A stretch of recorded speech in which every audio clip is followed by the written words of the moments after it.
ಎಲ್ರಿಗೂ ನಮಸ್ಕಾರ. ನನ್ನ ಹೆಸರು ರೀತು ಶ್ರೀನಿವಾಸ್. ನ್ಯೂಟ್ರಿಷನ್ ಕ್ಲಿನಿಕ್ಸಲ್ಲಿ ಕ್ಲಿನಿಕಲ್ ಡಯಟಿಷನ್ ಆಗಿ ಕೆಲಸ ಮಾಡ್ತಾ ಇದ್ದೀನಿ. ಇವತ್ತು ನಾವು ಸ್ಕಿನ್ ನ್ಯೂಟ್ರಿಷನ್ ಬಗ್ಗೆ ಮಾತಾಡೋಣ.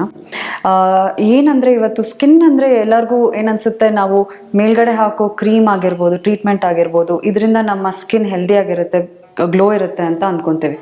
ಬಟ್ ಎಲ್ಲದಕ್ಕಿಂತ ಹೆಚ್ಚಾಗಿ ನಮ್ಮ ಮೈ ಒಳಗಡೆ ಹಾಕುವಂಥ ಫುಡ್ ಮತ್ತು ಯಾವ ಥರ ರೀತಿಯ ನ್ಯೂಟ್ರಿಯೆಂಟ್ಸ್ ತೊಗೊತಾ ಇದ್ದೀವಿ ಅದ್ರ ಮೇಲೆ ನಿಮ್ಮ ಸ್ಕಿನ್ ಹೆಲ್ತ್ ಡಿಸೈಡ್ ಆಗ್ತಾ ಹೋಗುತ್ತೆ. ಈಗಿನ ಕಾಲದಲ್ಲಿ ಮಹಿಳೆಯರಿಗೆಲ್ಲ ಪುರುಷರಿಗೂ ಸಹ ಜಾಸ್ತಿ ನಾವು ಈ ಸ್ಕಿನ್ ಪ್ರಾಬ್ಲಮ್ಸ್ನ ಕಾಣಿಸ್ಕೊಳ್ತಾ ಇರೋದು ನೋಡ್ತಾ ಇದ್ದೀವಿ. ಸ್ಕಿನ್ ಪಿಗ್ಮೆಂಟೇಷನ್ ಆಗಿರ್ಬೋದು, ಮೊಡವೆ ಬರೋದಾಗಿರ್ಬೋದು, ಇಲ್ಲಾಂದರೆ ತುಂಬ ಆಗಿರ್ಬೋದು.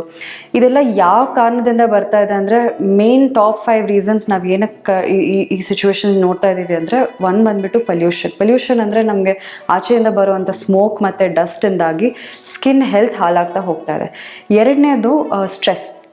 ಈ ಸ್ಟ್ರೆಸ್ ಅನ್ನೋದು 2 ಥರ ಇರುತ್ತೆ. ಒಂದು ಫಿಸಿಕಲ್ ಸ್ಟ್ರೆಸ್, ಅಂದರೆ ನಾವು ದಿನನಿತ್ಯ ತುಂಬ ಓಡಾಡೋದಾಗಿರ್ಬೋದು, ಇಲ್ಲಾಂದರೆ ನೀರು ಕುಡಿತೀರ ಇರೋದಾಗಿರ್ಬೋದು, ಇದೆಲ್ಲ ಒಂದು ಫಿಸಿಕಲ್ ಸ್ಟ್ರೆಸ್ನ ಇಂಡ್ಯೂಸ್ ಮಾಡ್ತಾ ಹೋಗುತ್ತೆ.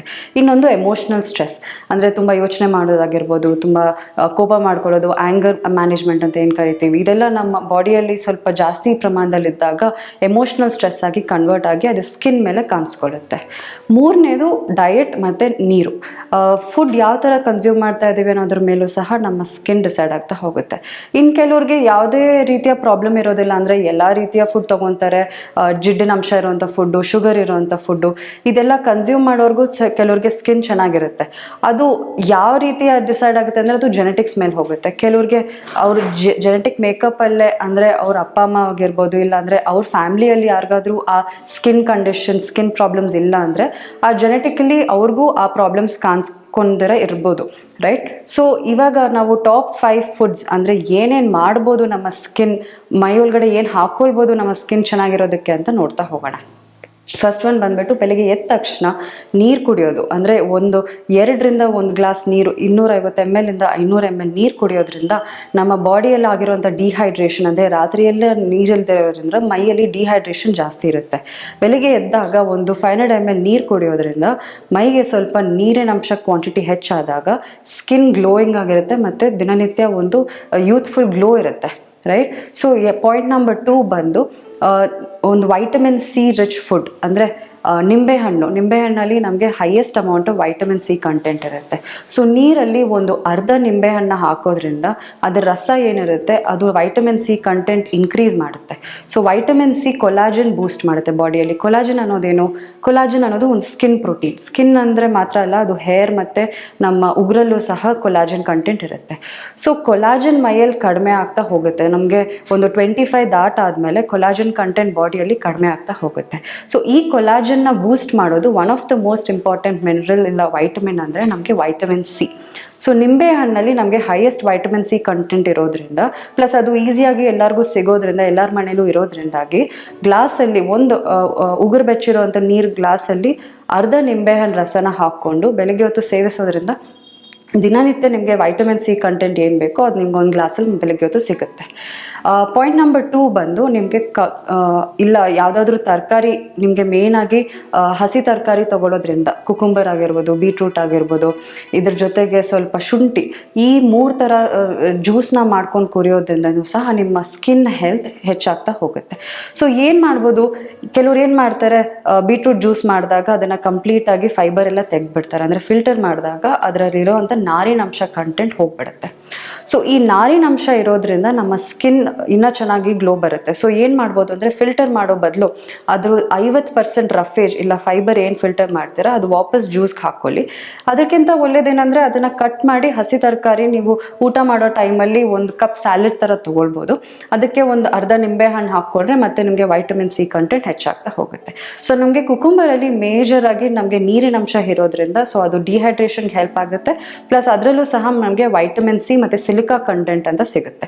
ಸೊ ಸಿಲಿಕಾನು ಸಹ ನಮ್ಮ ಸ್ಕಿನ್ನ ಇಂಪ್ರೂವ್ ಮಾಡುತ್ತೆ. ಸೊ ಗ್ಲೋ ಏನಿರುತ್ತೆ ಮತ್ತು ಡಲ್ ಏನಾದರೂ ಇದ್ದರೆ, ಸ್ಕಿನ್ ಡಲ್ನೆಸ್ ಏನಾದರೂ ಇದ್ದರೆ ಅದನ್ನು ಇಂಪ್ರೂವ್ ಮಾಡ್ತಾ ಹೋಗುತ್ತೆ. ಪ್ಲಸ್ ಮೊಡವೆ ಏನಾದರೂ ಇದ್ದರೆ ಆ ಮೊಡವೆಗಳನ್ನ ಕಂಟ್ರೋಲ್ ಮಾಡೋದಕ್ಕೂ ಸಹ ಕುಕುಂಬರಲ್ಲಿ ಸಿಲಿಕಾ ಕಂಟೆಂಟ್ ಹೆಲ್ಪ್ ಮಾಡ್ತಾ ಹೋಗುತ್ತೆ. ಬೀಟ್ರೂಟ್ ಅನ್ನೋದು ನಮಗೆ ಬ್ಲಡ್ ಪ್ಯೂರಿಫೈಯರ್ ಅಂತ ಕರಿತೇವೆ. ಸೊ ಬೀಟ್ರೂಟ್ ಏನು ಮಾಡುತ್ತೆ, ನಮ್ಮ ರಕ್ತದಲ್ಲಿರುವಂಥ ಟಾಕ್ಸಿನ್ ಮೆಟೀರಿಯಲ್ಸ್, ಅಂದರೆ ದಿನನಿತ್ಯ ಆಹಾರ ತಿನ್ನೋದ್ರಿಂದ ನಮ್ಮ ಮೈಯಲ್ಲಿ ತುಂಬ ಟಾಕ್ಸಿಕ್ ಮೆಟೀರಿಯಲ್ಸ್ ಸೇರ್ಕೊತಾ ಹೋಗುತ್ತೆ. ಸೊ ಇದು ಬಿಲ್ಡಪ್ ಆಗ್ತಾ ಆಗ್ತಾ ಏನಾಗುತ್ತೆ, ಸ್ಕಿನ್ ಮೇಲೆ ತೋರಿಸ್ಕೊಳ್ಳುತ್ತೆ. ಸೊ ಈ ಬ್ಲಡ್ ಪ್ಯೂರಿಫೈಯರ್ ಏನು ಮಾಡುತ್ತೆ, ಬೀಟ್ರೂಟ್ ಅನ್ನೋದು ಬ್ಲಡ್ ಪ್ಯೂರಿಫೈಯರ್ ಏನು ಮಾಡುತ್ತೆ ಅಂದರೆ ರಕ್ತದಲ್ಲಿರುವಂಥ ಈ ಕೀಟ ಮತ್ತು ಅಂಶಗಳೇನಿರುತ್ತೆ ಅದನ್ನೆಲ್ಲ ಬೈಂಡ್ ಮಾಡಿ ಬಾಡಿಯಿಂದ ತೆಗೆದಾಕತ್ತೆ. ಸೊ ಆ ಬೀಟ್ರೂಟ್ ಕಂಟೆಂಟ್ನ ನೀವು ಜನರಲ್ ಆಗಿ ಜ್ಯೂಸ್ ಮಾಡ್ಕೊಂಡು ಕುಡಿತಾರೆ. ಮತ್ತು ನಾವು ಇವಾಗ ಡಿಸ್ಕಸ್ ಮಾಡೋದಲ್ವ, ರಫೇಜ್ ಏನಿರುತ್ತೆ, ಆ ಫೈಬರ್ ಏನಿರುತ್ತೆ ಬೀಟ್ರೂಟ್ದು, ಅದು ವಾಪಸ್ ನೀವು ಜ್ಯೂಸ್ಗೆ ಹಾಕ್ಕೊಳ್ಬೇಕಾಗುತ್ತೆ. ಆ ಜ್ಯೂಸಲ್ಲಿ ಬೇಕಂದರೆ ನೀವು ಶುಂಠಿ ಸಹ ಬಳಸ್ಬೋದು. ಶುಂಠಿಯಲ್ಲಿ ನಿಮಗೆ ಆ್ಯಂಟಿ ಆಕ್ಸಿಡೆಂಟ್ ಮತ್ತು ಆ್ಯಂಟಿ ಇನ್ಫ್ಲಮೇಟ್ರಿ ಪ್ರಾಪರ್ಟೀಸ್ ಹೆಚ್ಚಾಗಿರುತ್ತೆ.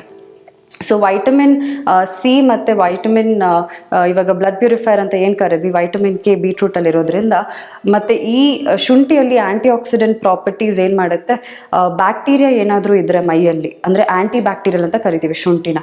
ಸೊ ಮೈಯಲ್ಲಿ ಏನಾದರೂ ಬ್ಯಾಕ್ಟೀರಿಯಾ ಇದ್ದರೆ ಆ ಬ್ಯಾಕ್ಟೀರಿಯಾ ನಮಗೆ ಪಿಂಪಲ್ಸ್ ಇಲ್ಲ ಅಂದರೆ ಮೊಡವೆ ಏನಾದರೂ ಜಾಸ್ತಿ ಮಾಡ್ತಾ ಹೋಗ್ತಾ ಇದ್ದರೆ ಆ ಶುಂಠಿ ಅದನ್ನು ಕಡಿಮೆ ಮಾಡುತ್ತೆ ಮೈಯಲ್ಲಿ. ಪ್ಲಸ್ ಇದನ್ನು ನಾವು ಆ್ಯಂಟಿ ಇನ್ಫ್ಲಮೇಟ್ರಿ ಅಂತಲೂ ಸಹ ಕರಿತೀವಿ. ಸ್ಕಿನ್ ಪ್ರಾಬ್ಲಮ್ಸ್ ಮೇಜರ್ ಆಗಿ ಇನ್ಫ್ಲಮೇಟ್ರಿ ಕಂಡೀಷನ್ ಅಂದರೆ ಮೈಯಲ್ಲಿ ಜಾಸ್ತಿ ಇನ್ಫ್ಲಮೇಷನ್ ಹೆಚ್ಚಾಗ್ತಾ ಹೋದಾಗ ಶುಂಠಿ ಏನು ಮಾಡುತ್ತೆ, ಇದನ್ನ ಹೋಗಿ ಕಂಟ್ರೋಲ್ ಮಾಡುತ್ತೆ. ಸೊ ಬೇಸಿಕ್ಲಿ ಶುಂಠಿ, ಕುಕುಂಬರ್, ಬೀಟ್ರೂಟ್ ಈ ಮೂರನ್ನು ಸಹ ನೀವು ದಿನನಿತ್ಯ ಸೇವಿಸ್ಬೋದು. ಇದ್ರ ಜೊತೆಗೆ ಇನ್ನೊಂದು ಏನಪ್ಪ ಅಂದರೆ, ನಿಮಗೆ ಜಾಸ್ತಿ ಡಯಟಲ್ಲಿ ನೀರಿನಂಶ ಇರುವಂಥ ತರಕಾರಿ ಮತ್ತು ಹಣ್ಣುಗಳನ್ನ ಕನ್ಸ್ಯೂಮ್ ಮಾಡಬೇಕಾಗುತ್ತೆ.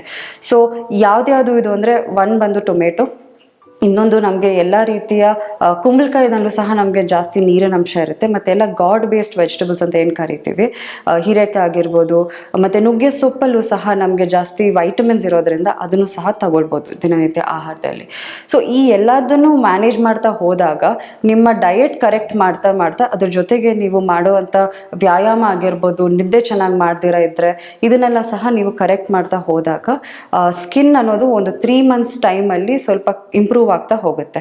So skin cells turn over time ಅಂತ ಕರಿತೀವಿ. ಅಂದರೆ ನೀವೇನಾದರೂ ಇವಾಗ ಡಯಟ್ ಸ್ಟಾರ್ಟ್ ಮಾಡಿದಾಗ, ಇಲ್ಲ ಈ ಬೀಟ್ರೂಟ್ ಕುಕುಂಬರ್ ಜ್ಯೂಸ್ ಏನಾದರೂ ಸ್ಟಾರ್ಟ್ ಮಾಡಿದಾಗ ನೆಕ್ಸ್ಟ್ ಡೇನೇ ಇಂಪ್ರೂವ್ಮೆಂಟ್ಸ್ ಕಾಣಿಸ್ಕೊಳ್ಳುತ್ತಾ, ಅದಾಗೋದಿಲ್ಲ. ಒನ್ 10 days 15 daysಲ್ಲಿ ಸ್ವಲ್ಪ ಸ್ಕಿನ್ ಹೆಲ್ತ್ ಇಂಪ್ರೂವ್ ಆಗ್ತಾ ಹೋಗುತ್ತೆ. ಅಂದರೆ ನಿಮಗೆ ಗ್ಲೋ ಬರೋದಾಗಿರ್ಬೋದು, ಅದೆಲ್ಲ ಕಾಣಿಸ್ಕೊಳ್ಳುತ್ತೆ. ಮತ್ತು ಕಂಪ್ಲೀಟಾಗಿ ಕ್ಲಿಯರ್ ಆಗಬೇಕು ಅಂದರೆ ನಿಮಗೆ ಒಂದು 3 months ಟೈಮ್ ಆದರೂ ಬೇಕಾಗುತ್ತೆ. ಸೊ ಸ್ಕಿನ್ ಸೆಲ್ ಟರ್ನ್ ಓವರ್ಗೆ ಒಂದು 3 months ಟೈಮ್ ಬೇಕು. ಅಂದರೆ ಹೊಸ ಸ್ಕಿನ್ ಸೆಲ್ಸ್ ಜನರೇಟ್ ಆಗಬೇಕು ಬಾಡಿಯಲ್ಲಿ ಅಂದರೆ 90 days ಟೈಮ್ ಆದರೂ ಹಿಡಿಯುತ್ತೆ. ಸೊ ಅದರಿಂದಾಗಿ ಇದನ್ನು ಕನ್ಸಿಸ್ಟೆಂಟಾಗಿ ಮಾಡಬೇಕಾಗುತ್ತೆ. ಮತ್ತು ಎಲ್ಲದನ್ನು ಸಹ ನೀವು ತಗೊಳ್ಳೋದ್ರಿಂದ ನಿಮ್ಮ ಸ್ಕಿನ್ ಸೆಲ್ ಇಂಪ್ರೂವ್ ಆಗ್ತಾ ಹೋಗುತ್ತೆ. ಬಟ್ ಅದನ್ನು ನೀವು ಡಿಸ್ಕಂಟಿನ್ಯೂ ಅಂತೂ ಮಾಡಲೇಬಾರ್ದಾಗುತ್ತೆ.